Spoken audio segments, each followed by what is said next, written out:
রাজ্যে প্রত্যাবর্তন না পরিবর্তন, আর মাত্র কয়েক ঘন্টার অপেক্ষা। জনতার রায়ে ঠিক হয়ে যাবে কার ভাগ্যে হাসি, কার চোখে জল। উত্তেজনার পারদ চড়ছে ঝাড়গ্রাম জেলা জুড়ে। রাজনৈতিক মহলেও টান টান পরিস্থিতি।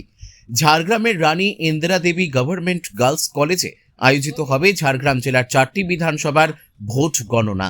তার আগে কাউন্টিং এজেন্ট থেকে শুরু করে দলীয় প্রার্থীরা পর্যায়ক্রমে গণনা কেন্দ্রে প্রবেশ করছেন।